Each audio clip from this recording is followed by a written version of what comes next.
In order, welcome to the Town of Ocean Ridge June meeting. Kelly, would you call the roll, please?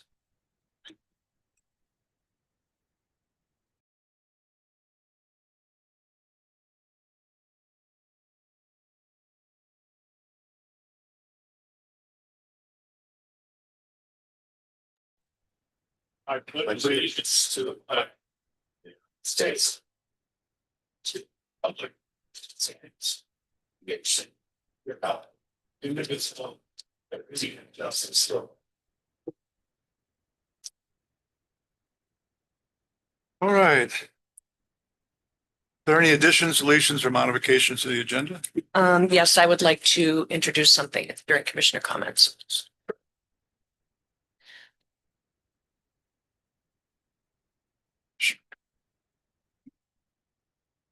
Anything else? Yes, sir. Mr. Mayor, I'd like to ask you and the commission to add the dedication to public use and declaration of restricted covenants that we discussed at the workshop today. This is for the grant for the FCT. And this would allow us to continue moving forward and on getting reimbursed for the grant for the conservation land. Look, this is lagoon conservation property, as you know. This is the packet that Yes, sir. And I up figure to we you, could- since we discussed it, where you would like to place it on the We agenda. gotta do it, we gotta do it. We can put it on the consent agenda? yeah, why not? Okay. Anything else? Motion. Make a motion to accept the agenda as amended. Second, Motion is seconded. All those in favor signify by saying aye. I Aye, motion carries. All right, before we get started, I just want to a little time for one of our commissioners who passed away, Dave Hutchins. I just want to tell a little story about Dave Hutchins. You know, about 32 years ago, I was lucky enough to move to Ocean Ridge. And when I moved to Ocean Ridge, I walked to the backyard and there was a couple guys staying on the corner of the property. And I went over there and talked to them. They said, well, who's moving in? And I said, well, I'm moving. Now, before I could even blink, one of the guys put out their hand, shook my hand, said, welcome, neighbor. That's Dave Hutchins. And that gives you all you need to know about Dave Hutchins, the kind of man. We're going to miss him. The whole town's going to miss him. Loyal friend, great guy. So I just want to have a moment of silence for Dave. And we're going to have something here at Town Hall, hopefully in a month or two. You know, his wife is still grieving and she's wants to kind of wait a little bit, but we will have something here at Town Hall where we can all kind of tell some stories about Dave. So if we can have just a moment for Dave, appreciate it.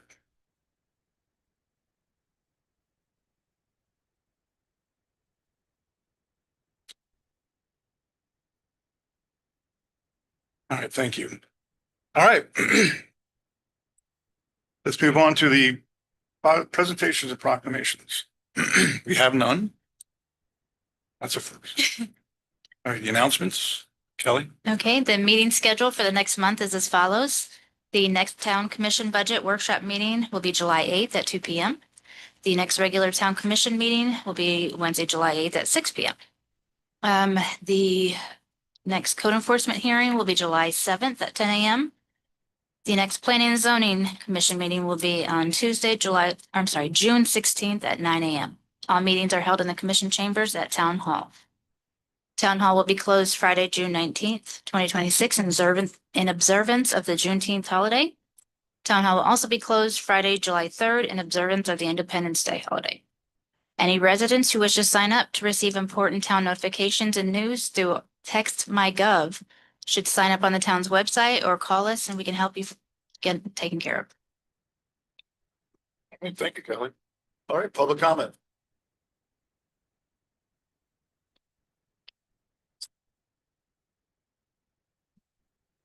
Terry Brown, Harbor Drive South. Lucy and I also miss David. We saw him almost every morning with his dog Bandit.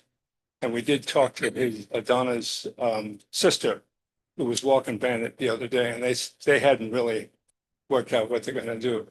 But let's hope we do a nice thing. He was a very good man, sweetheart of a guy, and easy to talk to, as long as you stayed on the subject.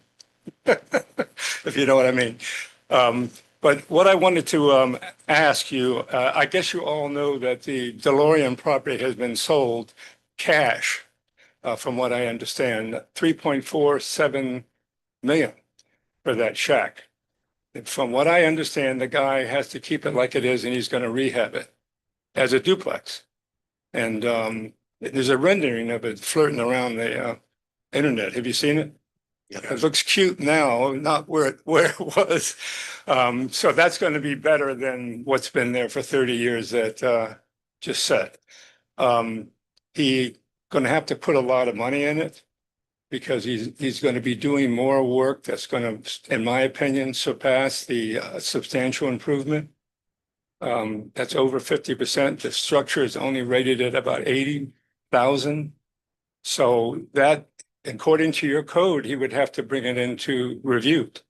Even though he's not building something new, the improvements, windows, doors, electric, plumbing, roof, is going to be pretty extensive, far exceeding the 40,000.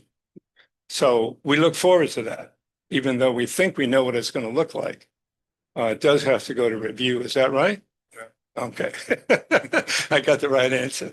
The other thing I wanted to mention, since that property was a fantasy that I had that somehow the town could acquire it and convert it to a natural area along the dune. That was just a fantasy I have about native Florida. That's born and raised here. But if you could consider trying to get a quote to put in some large sea grapes along the Porter Street beach deck, nothing needs to be moved because you have 10 feet there.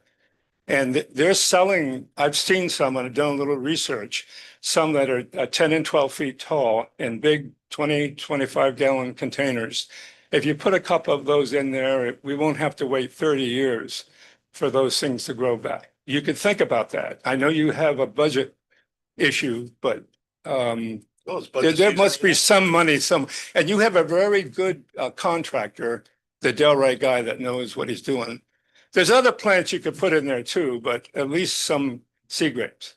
Okay. And one of the previous managers, Ken Skank, promised that he would put a coconut palm along the pathway, but that never happened either. Thank you very much. I do appreciate it. Thanks, Larry. Anyone else? Mr. Grayback? Oh, This is just, I think we are, all of our houses within the FAR and the codes of the town. It appears to me we're building on awful big houses, considering bigger. We're gonna lose our ability to be a small family town where children can go to the inland waterway and fish, they can go to the ocean and swim. I haven't measured it, but it just looks as if some of the houses are getting a little big for the lots of them. And who needs 6 bathrooms in any house? That's my opinion.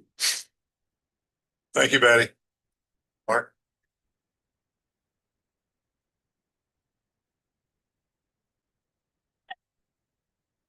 Wanted to see if the town could address the Leave an address for. Mark Rebo, 9 Inlet Quay. I wanted to see if the town can address the pergolas being installed on our property. There's a 25-foot setback, what I understand. That basically means I couldn't put a pergola anywhere on my property. I have a point lot on the intercoastal. That we addressed by the planning and zoning, and I'm glad you brought it up because I think it was one of our lists that we had for the planning and zoning Okay, to look at. So I might kind of push it along a little farther. okay. Thank you. Thank you. Yes, sir. Hi, Chair. Your turn. Rick Curie, 39 Spanish River Drive. I want to thank you, Mayor Pugh, for making the comments about Commissioner Hutchins. I came here tonight because I'm grieving for the loss. I sat on this dais 5.5 years next to Dave. He's a man of great integrity and respect, and I'm feeling a great deal of personal loss, and I'm glad to be here among other people who were also friends and admirers of Dave. And I look forward to that service that we'd have in the future. Thank you. Thank you. Thank you. Anyone else? All right, we're going to close public comment. Back to the commission, move on to the approval of the consent agenda. There a motion? Make a motion to approve the consent agenda with the change of adding dedication to public use and declaration of restrictive covenants pertaining to the lagoon conservation property. Second. Motion and second. All those in favor signify by saying aye. Aye. Aye. Aye. Motion carries. Right, we're on to the regular agenda items, commission vacancy discussion. I think regarding this, should be if you think of folks that you may want to interview yourselves, and then we can, certainly, we could also come up with names maybe by next meeting, if that's a good timeline.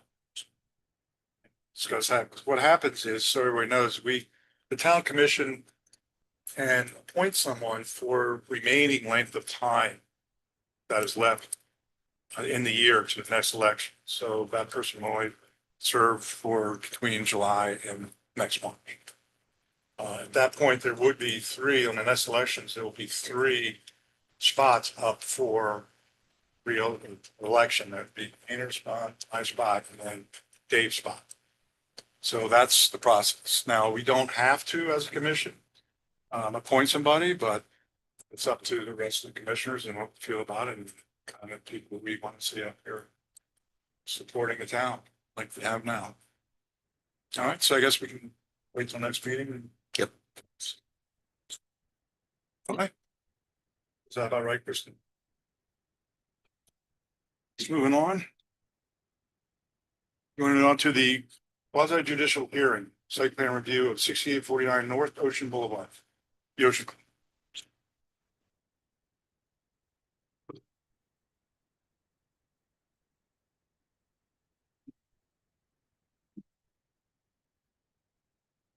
I think on this item, Mr. Mayor, let's refer to the attorney. You can open it up.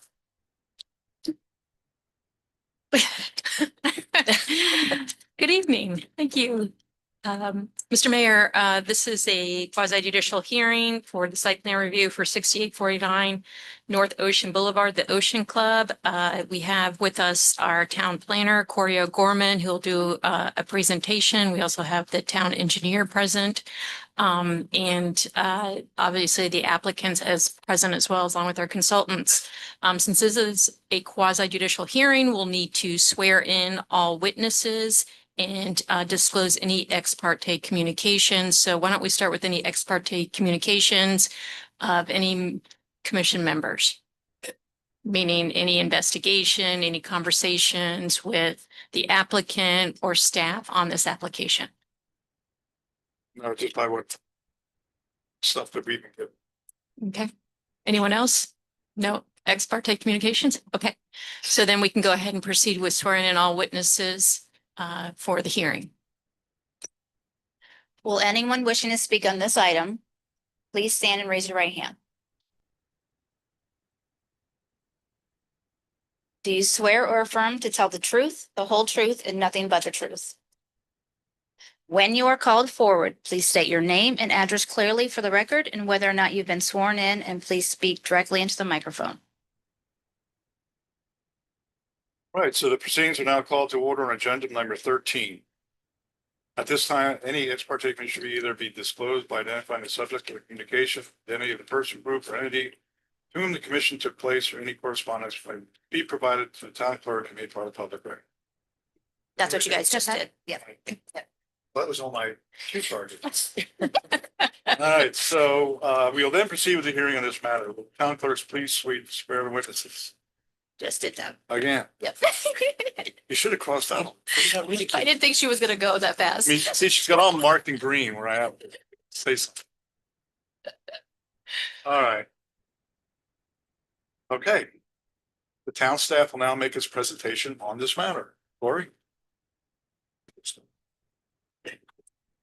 Good evening, Mayor, Vice Mayor, Commissioner. Corey O'Gorman, Town Planner. I have been sworn in. This application before you is a major site plan review for the property located at 6849 North Ocean Boulevard, also known as the Ocean Club. The application includes construction of a new clubhouse, including modifications to the existing pool cabana structures, a redesigned parking lot, and site access improvement. Project also includes installation of temporary facilities to allow the club to remain open during construction, although this is not a part of the application. In addition, the application also includes consideration under the town's requirements for coastal construction. There are two issues for coastal construction. One is that there are properties or portions of the property that are seaward of the 1997 line, between the 1997 line and the 1979 line.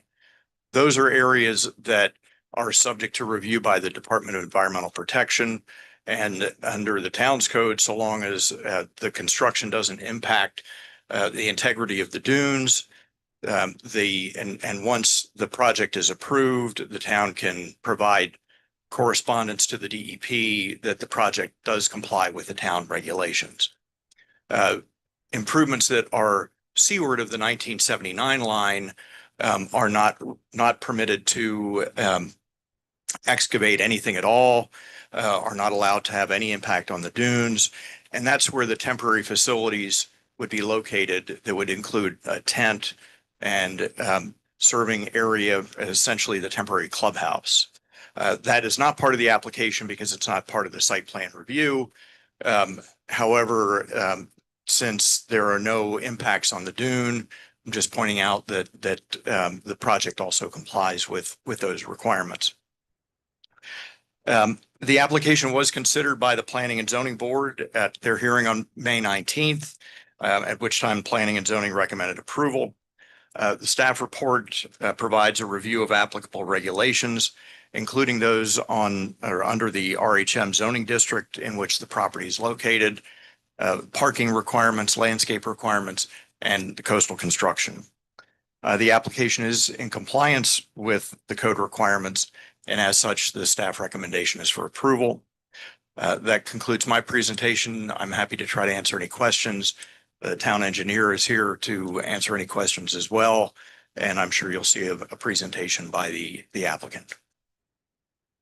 Should we ask questions of Corey now or wait Sure. until after? Okay, just a couple of questions. When the condo building at 5855 was approved, the Ocean Club went through a process of getting unity of control established. Does that now, I understand, I believe that the condo project is being sold or is not proceeding. I don't know what the status of it is right now, but would that unity of control continue on, even if that project isn't proceeding as planned? Yes, ma'am, it would. It was recorded in the public records and is part of both properties. So the unity of control is applicable to both sites and is one of the mechanisms that allows for the parking to be considered, or the minimum parking that's required for the Ocean Club to be provided on the property to the north. And what if that property doesn't proceed? The unity of control would still be applicable and it would still sort of unify both properties for parking purposes for the Ocean Club as well as for the condo project to the north. But if it doesn't proceed, then there's still surplus parking that's available on the condo property to the north that would supply the Ocean Club with the required parking that's necessary. And then my other questions are just about the CCCL lines and code compliance. Because I don't think we saw this packet beforehand, but it says regarding the CCCL that narrative justification has been provided with the submittal package, but I don't see it. So you just explained it briefly that the permanent structure will be east of the 97 line. And as long as DEP, maybe Christy can weigh in, as long as the DEP approves it, then that complies with our code. There are actually several requirements under the town's code that are outlined in the staff report. One is that a DEP permit is required.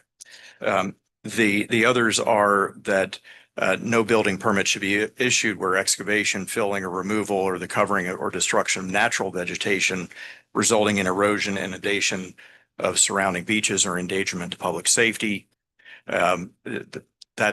Those are some of the criteria that are in that section of the code for for work that's done seaward of the 1997 line. So in addition to requiring the permit from DEP before there's any permit issued by the town, we just need to be sure that compliance is that there is compliance with the other sections of that code. And because this is a fully developed site, at least the portion between the 1997 line and the 1979 line, there's no removal of natural vegetation. There's no excavation that is harming the dune. So that is why I concluded that the project complies with that section of the code. Okay, and then the temporary structure is seaward of the 79 line. Yes, ma'am. So how does that approval process work? There is a permit that is available or that would have to be applied for through the town. They may also need DEP approval. That I'm not certain of. But anything that is seaward of the 1979 line, it has similar restrictions. There's no excavation that's allowed that would damage the dune or existing natural vegetation. And the tent and the temporary facilities are all in the lawn area that's been developed for years and would have no impact on the dune. And the tent is a temporary structure. It's not something that they're digging foundations for or extending utilities for, that sort of thing. Thank you. Thank you. Thank you. Yeah. Thank you, Corey. Town engineer?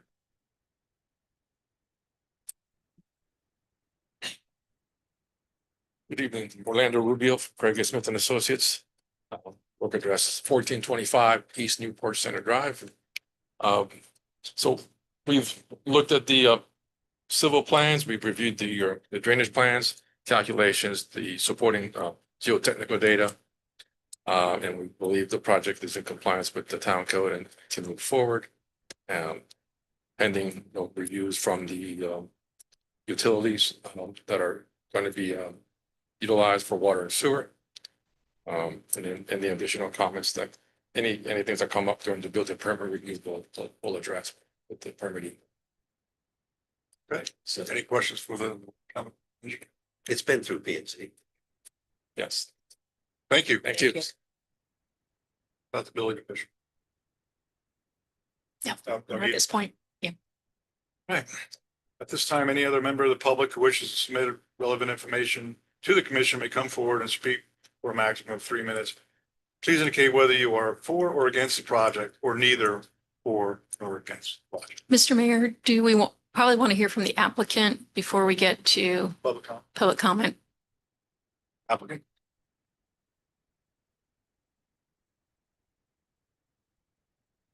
Good evening, Mayor, Vice Mayor, and Commissioner. I'm Brian Donahue with Insight Studio. We're the land planners and landscape architects processing the application. I think Kelly has a presentation.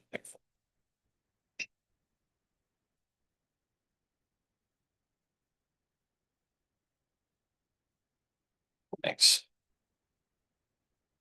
So we're here to request a major site plan approval. As Corey mentioned, it's a new two-story clubhouse to replace the existing clubhouse. We're going to modify the existing cabana structure with some minor improvements. Parking lot, site access and configuration gets modified slightly, yeah, some minor, landscape improvements as well. For orientation purposes on the screen there, the main clubhouse site is highlighted in yellow. That's where all of the improvements are taking place. The new condo development that you guys just discussed with the unity of control is just to the north there that was approved a couple of years ago. And then just to the west is the tennis and marina site. So the clubhouse site, the tennis and marina site function together from a parking standpoint. RHM zoning district. So private clubs are permitted within the RHM zoning designation. A little bit of quick history. So 1962, the clubhouse was built, 50 years ago. There's been, many improvements over the years. New pool was built, I think, 7 or 8 years ago now. And in 2023, the club hired a various group of consultants to come in and do some investigation, explore the club a little bit. And it was recommended at that time that a new clubhouse would serve the membership better. It was time after, a building that was over 50 years old, may need replacing. So in 2026, earlier this year, there was a vote. It received 88% approval from the membership. Actually, 84% of the membership participated in the vote. So clearly, wanted and desired by the membership. And also 280 residents of Ocean Ridge are members of the club. Here's some existing views and some of the things that we wanted to talk about tonight. So on the top left of the screen is existing access into the site. That's on the south end of the property. And this is the access point that's shared with the Muse now. So this actually changes, and we'll show this in the site plan to provide two separate access points. The access into the Ocean Club now becomes two-way where it's one-way currently. And then the Muse will still have a one-way access point where they come in and they make a right turn to head south. The photo on the top right of the screen there, that's a view looking straight onto the clubhouse. So you can see the existing hedge, some vegetation there with the clubhouse in the background. The bottom left is just a view looking into the north end of the property where the condos would be developed. And then across the street is the fourth picture on the bottom right. That's looking across at the tennis center site. Here's the existing site plan. So, for orientation, we'll just work from right to left to keep it simple. The open lawn area on the right side stays as is. The kids' pool stays as is. The existing pool stays as is, and the pool deck and the bar. Those are all untouched, and those will actually be operational during some of the construction. The existing cabanas on the north are connected to the current clubhouse. So when demolition occurs, those do actually have to be chopped off, basically. The building gets knocked down, cabana building stays, gets some, tidying up on that west end of it with a new staircase. And then that will actually be opened up during construction as well in the later portion of construction.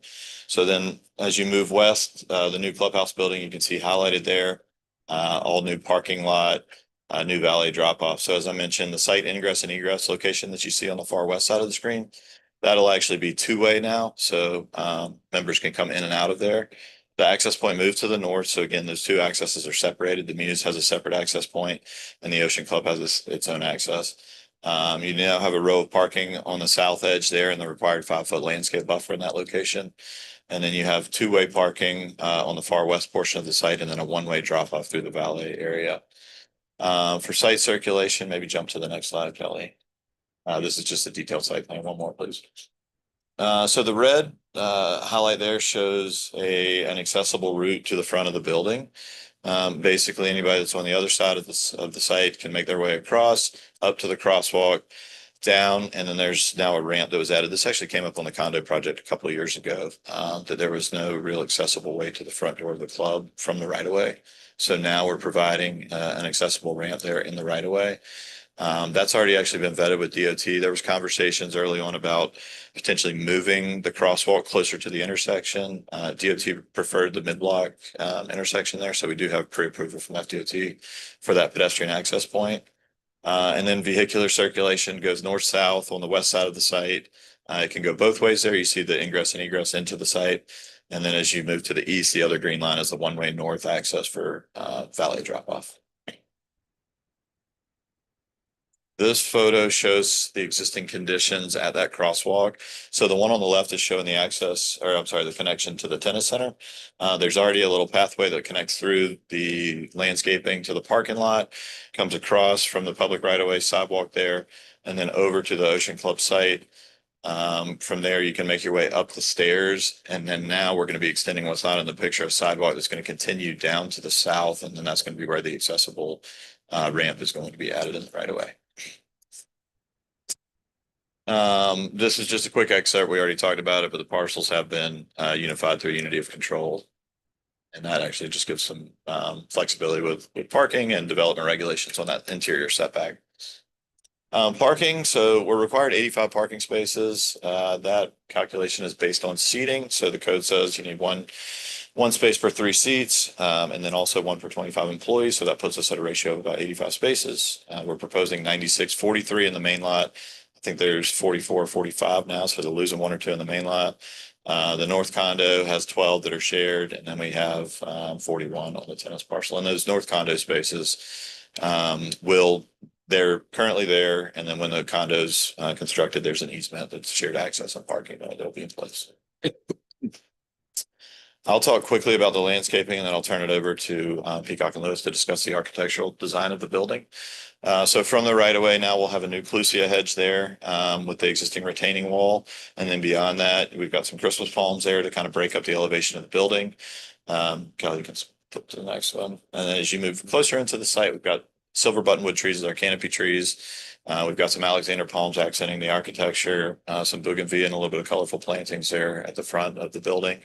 A very simple plant palette, all obviously very salt tolerant, primarily native plantings, with some accents for color. And then in the rear of the property, it pretty much remains the same. A couple coconut palms that are there that are going to stay in place. And maybe if you flip back, I'll invite Brian Idle with Peacock and Lewis to speak about the architectural design of the building. Thank you, Brian. Good evening. Brian Idle, CEO of Peacock and Lewis, North Palm Beach, Florida. Like the plant palette that Brian presented, the building architecture is very traditional, boutique, very residential in character. We characterize it as kind of an island, classical or island colonial design. Very, as I point out, very residential in character and something that blends very naturally with the landscape.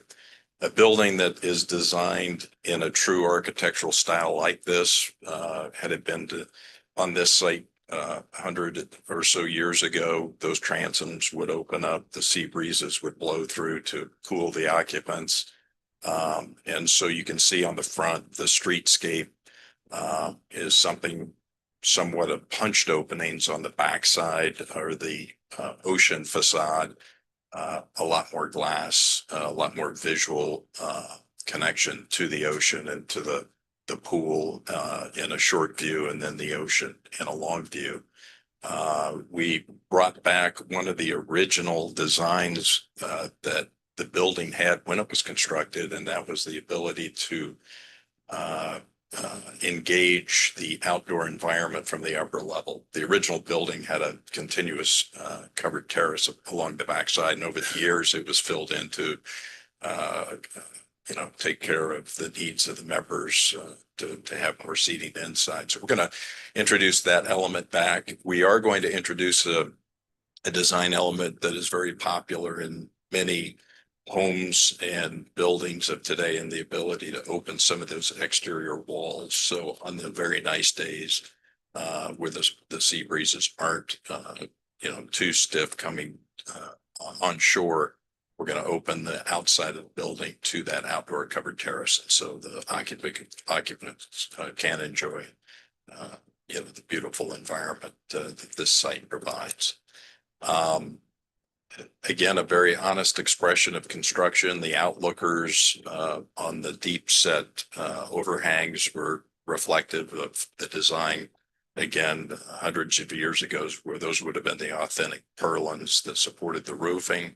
And you can see the classical order down below transitions into something more delicate on the upper level with chamfered edged, what'll appear to be chamfered edged wood columns that support the roof. So again, a very honest expression of historic architecture that will be timeless on this site, and hopefully set a precedent for future development along the ocean Great Corridor. So open for any questions or. Thank you. Thanks, Brian. These are just the architectural elevations that I think Brian thoroughly described. These are an excerpt from the civil engineering drawings that were submitted, reviewed by town staff, and then also by the planning and zoning board. So meets the requirements of the code. We do have the civil engineer in the audience if you guys have specific questions. And this is the letter from FDOT. So we went to them with a pre-application meeting to show them the proposed improvements in the right of way, the new access point, as well as the accessible route and ramp up to the parking lot area.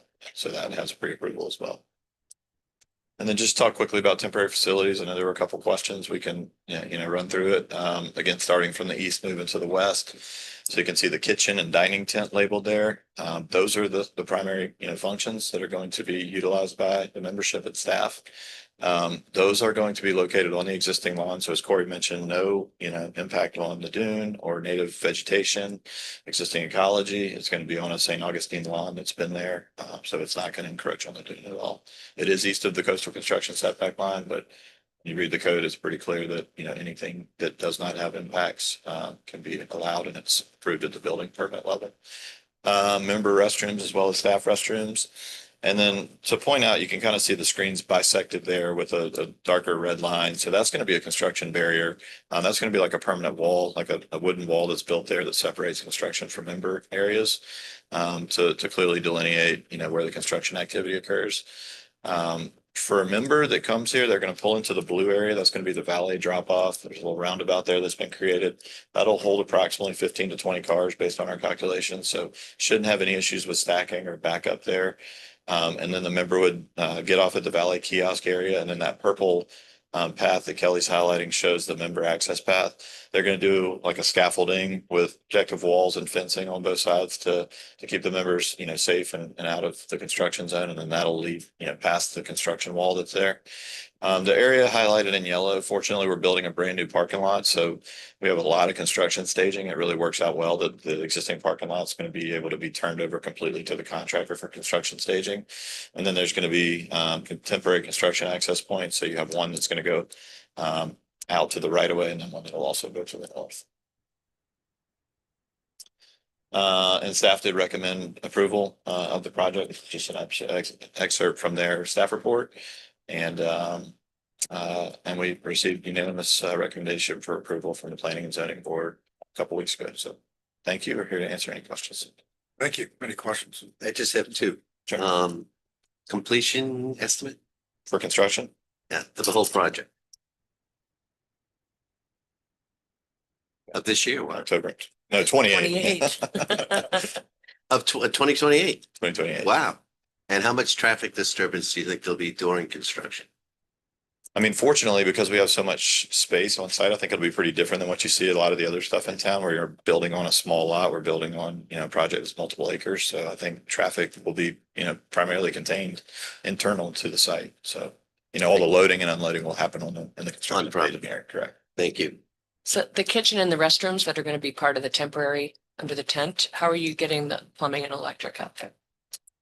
Ask Matt to answer that. He's actually the expert on the temporary facilities.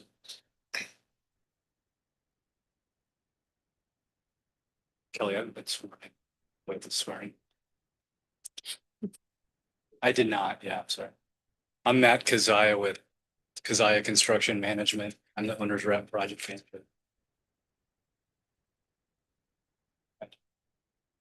So to answer your question, the temp facilities are all going to be, it's going to be a tent, right? Just a typical, you've seen it before, wedding venues, those sorts of things. It'll have glass walls that overlook the ocean. It'll be fully air conditioned. Everything's going to sit on the ground, on grade. So all the utilities, all the drainage, all that will be, the temp facilities for the restrooms will be perked up a little bit. They'll be on a trailer that basically has the plumbing underneath it. So we'll have holding tanks that get piped to that, and it'll all get drained out, pumped out that way, monthly by a service company. So we're not trenching any long lines back to the pump station. There's an existing pump station on the site. That's all going to be under construction while we're actively building the site. So it'll all be a temp facility type kind of pumper that gets brought out with. Any other questions on the temp facilities? Thank you. Thank you. Any other presentations? Okay. Close that off and bring it to the public. Public comment. Terry, I know you want to get up there. Terry Brown, Harbor Drive South. We all know things are changing rapidly in Florida, but I'm going to tell you a little story. I graduated from high school in 1962, the year the old club was built. And in the summertime, when everything shut down in Florida, you might remember Palm Beach, Boca, everything shut down in the summer. They used to allow local yokels to go to the Ocean Club and snorkel off the reef, and you could get lunch there. And Lucy went there with my sister, who used to go there all the time. in the summertime, because there wasn't anything else to do in Florida except jump off the bridge in the Boynton Inlet. At any rate, this is a grand project. You ask if I'm for it or against it. I take a neutral position because I have nostalgia for the old Florida. This is the new Florida.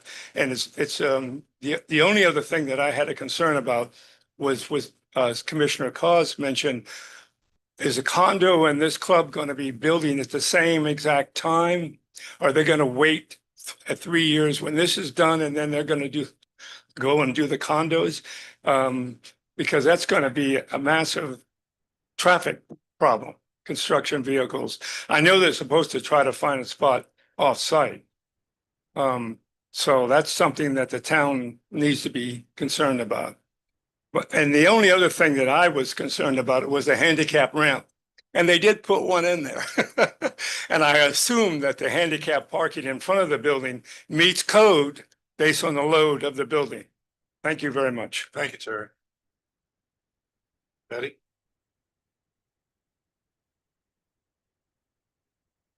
I think we're going to have start having to think loud and clear. We want to remain a residential town, or do we want to be a community of high rises, apartment buildings? No real place for children to play baseball or soccer. No place for them to amble, to go fishing, all of which made this a friendly family town.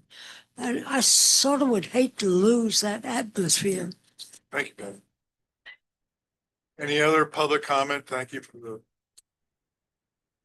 comment from the. Any other public comment? We're closing public comment, bring it back to the commission. Well, I think they did an excellent job of trying to keep what Betty was just talking about intact in town. The visuals, I assume that's what it's going to look like, really looks like a rollback. It doesn't look futuristic. It fits in with the town's image and fits in with the image of the Ocean Club. So I think it's a pretty good job. No, I'm very impressed with the design and also the fact that so much of the membership is in support of this. I think it's clearly going to be an enhancement to the community and to the club itself. well, I look at it that way too, but I also look at it, this is a property owner, look at it that way, that's been here for decades. And just like any other property owner that has been here for decades has the right to knock down their house and build a new house as long as it's within the code of the town of Ocean Ridge. And this appears to be that, and the appearance of the new building is, let's face it, 10 times more beautiful than what's there right now. So this is a much needed addition, I think, to the town. I think it also will look fantastic for the town in the space that's provided for them. And it also has the beauty that a lot of the people who are in town use that facility. Yeah, I was surprised 280 members. You know, so, you know, this is good for the whole town. And not to mention the property tax is going to bring it as well. Suitability. So is there any other discussion? Good. Everyone make a motion? I move to approve the site plan review for 6849 North Ocean Boulevard. Second. Motion is second. All those in favor signify by saying aye. Aye. Aye. Motion carries. Thank you all. Okay. Moving on to the next line, it's our staff and committee reports. Now, if you guys don't want to hang around for the staff and committee reports, you can go now.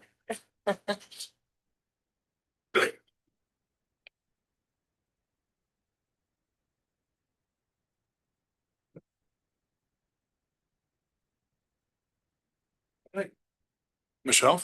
Mr. Mayor, I have no updates. Michelle? Welcome. No report this evening, Mr. Mayor. Just want to remind everybody that we will be coming forward with the synthetic turf, artificial turf revised ordinance now that FDEP has out their final rule on the issue. The draft ordinance will need to go to planning and zoning first, since the ordinance is in the town's land development code, and then they will make a recommendation. Then we'll come before you for 2 readings. Thank you. Forward to more discussion of artificial. Exactly. Chief? Yes, sir. My report is in your packet. If you have any questions, I'll be happy to answer them. They were very active. Again, 15 arrests, 406 traffic stops. Month of April. Wow. So what's your average? 400? Between 400 and 500. Was there anything that stands out for the past month? I have some news to break next month. Spoiler alert, one of our officers did win the Traffic Safety Award for Palm Beach County. Oh, Okay. Well, we'll look That's forward to fun. that. I'm Thank you, Chief. I'm present. Thank you, Chief. Yes, I did email the commissioners, the ordinance, and it's in draft mode. And once it's passed, we can enforce that county ordinance for the e-bikes. Well, it should be in the newsletter, right? Yes, sir. Okay, okay. Mr. Castle. I am pleased to introduce you all to a local resident who would like to make a presentation on a really exciting and unique idea he has for use of property. McAndrew Rudisill lives on Benito Drive, and he has put together a grant application to purchase 2 vacant properties there. You might be familiar, they're pie-shaped properties, 102 and 103 Benito. And well, I'll let him, I don't want to spoil this. Awesome. Great. This is the summary. In statements? Okay. Sorry. So it's several pages. 2. Take the. I think I took 2.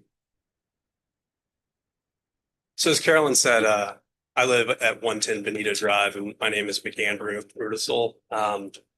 There's 2 lots that are subdivided across the street from us at 102 and 103 Benito Drive that are currently, it's just vacant land with an old seawall on it. And I've talked to a bunch of my neighbors and came up with an idea to potentially apply to Florida Forever for a grant to purchase the land at market price from the current owner, which we would need to go talk to the owner and then get a contingent agreement in place with them if Florida Forever was to give us this grant application.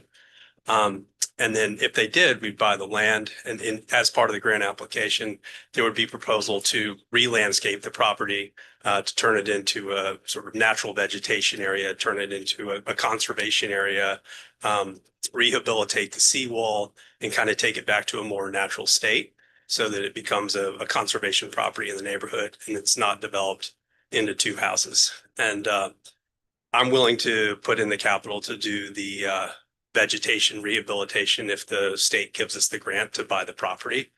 But to do this, it would need to come out of the tax base.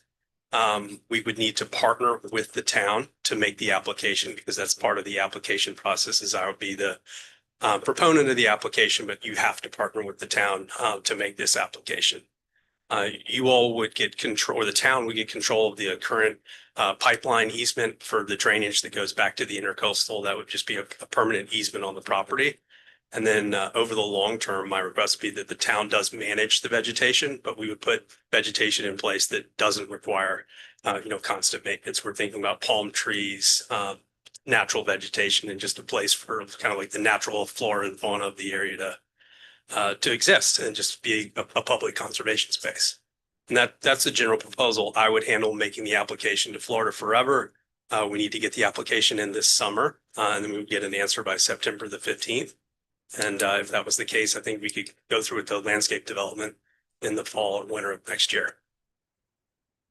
That is the summary of the write-up that I sent to you, that I gave to all of you. We would have to set up a nonprofit, which I would do to make the application. So, yeah, you need to, if you want to talk, you come up here and talk at the thing. Comments from the rear are not invited. So the only problem I see with this, one of the problems I see with it, though, I like the idea, but the problem is when you partner with the town, it becomes public. Well, it handed over to the town. Right, but then it becomes public. You understand what public means? All the public, and this means just town where it's public, it means all the public. So are we gonna provide walkway, or are we gonna plant benches, or are we going to? How are we gonna do that, is what I guess my point is, that is caveat. Well, I think one of the things that we would do as part of the grant application would be apply to make it a true conservation area and get some other conservation oriented investors involved. And ideally, it would be an area where, although it's public because it's a conservation area, it's not an area that's accessible to foot traffic or easily accessible because of just the parking regulations on Bonita Drive. You're not allowed to park on the street. I think it'd be difficult for the public to access it. And that's why I provided you all a map of some of the other conservation areas that are in this area, like the mangroves the town controls. But Florida Forever also bought property to the south of the Woolbright Bridge, adjacent to those restaurants there. And it doesn't look to me like people go and recreate in that area at all because it's just difficult to access from Federal Highway, but they did it to preserve the intercoastal waterway. And so I think that would be the same case here. It would not be like a publicly accessible area in terms of the way that the park is at the inlet, but it would be a conservation area that's designated as such. So what's your vision of that? I'm looking at it, 2 years from now. What do I see? And you see palm trees, you see natural vegetation, you see a more natural area where it's not a park, there's not grass, it just looks like natural Florida. And so Jeff is asking like benches and all that. It's none of that. It's just all. No, I don't think we want benches. I don't think we want paths. I think we want a true natural area. So that when you drive into the area, you see this kind of more vegetative place in the neighborhood versus a bunch of house that increases the density of the housing. Sounds like a place to hunt iguanas. Well, I think, what I would suggest that you look into it a little deeper and kind of look into those different thoughts that it give you, because it's just, there are, when you use the grants, like we even learned, they throw a lot of different items at you that you have to do in order to get the grant. And we're learning already about how to get the grant. You have to do certain things, provide access and things of that nature. So it would behoove you to do that and look in and really look into I'll cross your T's and dot your I's kind of thing. Yep. I mean, I'm not against it, but I just think it would be something you may want to look thoroughly into before you. What kind of timing is there? Yeah. Yeah. Sounds So like you had some kind of. we're in a bit of a timing constraint on this because in order to even make the application grant, I need to get it in this summer and then they'll make this decision by September. So if I need to come back to another meeting later on in the summer, we just won't have as much time to work with the Florida Department, Florida Forever and DEP on what those exact points are. As part of the grant process, you have to go back and forth with them about what the all the things that you're asking about, Jeff, is going to be part of the process. If you can, bring it back next month. You can actually talk about it as an agenda item if that's what you prefer. Is there a point person on staff that you've been working with? No, I've just worked on this myself, and then Carolyn and I have talked about it. Michelle, you think somebody should be his contact on staff? Mr. Mayor and Vice Mayor, Commission, we had a brief conversation right here at, I think, the last meeting. And my suggestion to him was to partner with a commissioner and see if he has a champion before it's brought back. And this is definitely a policy decision. It's not something that staff would go looking for. A couple things I want to make sure you understand is he had mentioned that there's an easement there that would then become a permanent easement. It's a permanent easement now. It already exists and we have access to that legally. The other thing that it's important to know, whatever vegetation you put on there, that's going to be maintained by the town in perpetuity.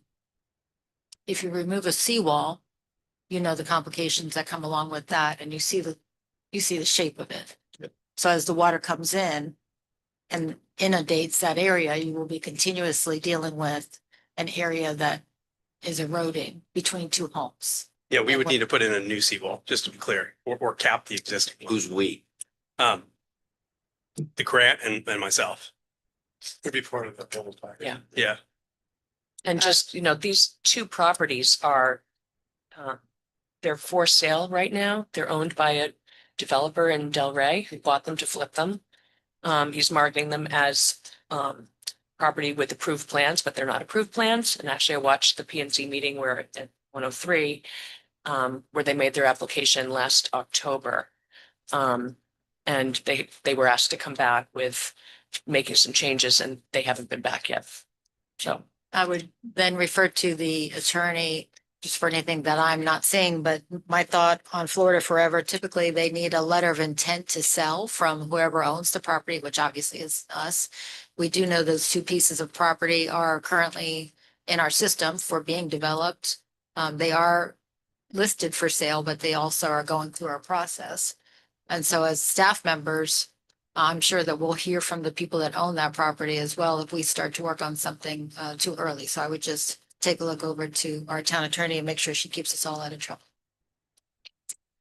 The only thing that comes to mind and it sort of piggybacks with the mayor's comment was, whenever you're taking property that's within an existing residential zoning area and turning it into conservation, you have to be aware of the adjacent property owners and the impact on their property in terms of access by anyone and everyone, because I'm assuming even if it's conservation, you cannot prohibit public access to the property.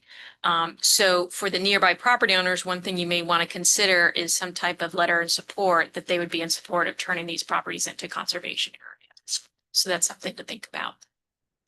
Have you had conversations with contiguous property owners, or are you the contiguous property? Well, I've talked with all my neighbors on Benito, and everyone is in favor of moving it into a conservation easement rather than having two houses put on those lots. So I think it's a trade-off between all the construction traffic and then what they're going to do on those two lots versus the houses that are there. As you can see, they're all, pretty spaced out. But I mean, I think we could put letters together for a lot of the adjacent property owners. So I think what McAndrew needs from us is basically a letter of support of its effort to obtain the grant, because he's not going to buy it unless he gets the grant. But if we could give him some clear direction of exactly what we need to see in a month. It all comes down to what is the town risking? That's the whole ballgame. Yeah. So I encourage this whole thing. I guess to my original question, you'll be the point person until it moves into a staff, if it moves into staff area. So I totally encourage it and move forward. And I guess between you and Christie, what pitfalls are we not seeing that the town could face? I like the idea. Yeah, I like the idea, but I'd like to make sure that we just spend the next few weeks making sure there aren't any unintended consequences. Yeah. It sounds like it sounds like something would be good for the community. So there are deliverables, did you print out the deliverables for the commission? Well, I printed out the program requirements from the Florida Forever site. The near-term deliverables, I've written an application that complies with all their deliverables. It's just two of those, which you guys cited. One, we need the property owner to consent to a contingent sale, which would be at the market price that he's asking for to submit this. And then the second is agreement from the town to proceed with the town as a co-applicant. Can't apply without the town's consent. I like the idea. I also think that we gotta. When you ask your neighbors though, did you tell them now that land becomes public? We all have had that conversation. I mean, you really do. Yeah. Because maybe, saying, hey, we're going to buy that, we're going to make it into just a natural area. And if you said to them, and by the way, it's public, not private any longer. Yeah. It may change the whole conversation with your neighbors. Yeah. So I would myself like to see some kind of neighborhood that would say yes, or each individual. Is there a certain amount of radius? Christie, that would have to look at variance needs 330 feet. Could it be something like that? Not that I can think of, just getting this tonight. Without looking through all the requirements and looking at our code and figuring out more. I can't really say if there's any kind of distance requirements or anything that would be required at all. So maybe to satisfy Jeff, the letters of support for your property owners around there. Just make sure that they stay, and we fully understand what we're committing to here, that this is Right. conservation land that has public, a nature, public nature. I'll work on putting that And- together. And if they could attend the next meeting too. Betty? Can you attend meetings remotely? Sorry? No, you No. can You can watch send a them. letter in. You can send a letter in They could and send you a can, letter. they can send something to be read at the meeting Right. as well. Okay. Well, Okay. thank you all for hearing me out. Thank you very All right. much. Thanks. We can't- Why not, Terry? Sure. There we go. Meeting's only, hasn't been an hour. You know me, I'm a native plant enthusiast, and if anyone wants to see what native plant garden looks like, a wildlife habitat that's certified, you just come by my house anytime. So I would support it for that focus. But I do not believe that you can restrict on-street parking of a little conservation area. I mean, I would want to take my low-speed vehicle to go up there and visit. And where will you park? And if you start restricting parking for service vehicles and air conditioning people, you got a real problem, because I don't think you can do it under the code unless you have a zone that's restricted. I mean, the whole street would have to be restricted. Now, we don't have a problem on our street for people parking going to the beach. They find some other way to get there.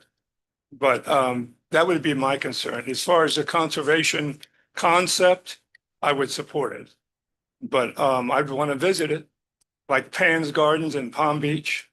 They have off-street parking. I mean, you can park around it, but it's a beautiful place in there. We know someone that works to take care of that place. So if that's a concept, then that's good. But parking is going to be necessary. Thank you. Thank you. All right. Anything else? All right, if there isn't anything else, thank you everybody for coming. Meeting's adjourned. See you next month.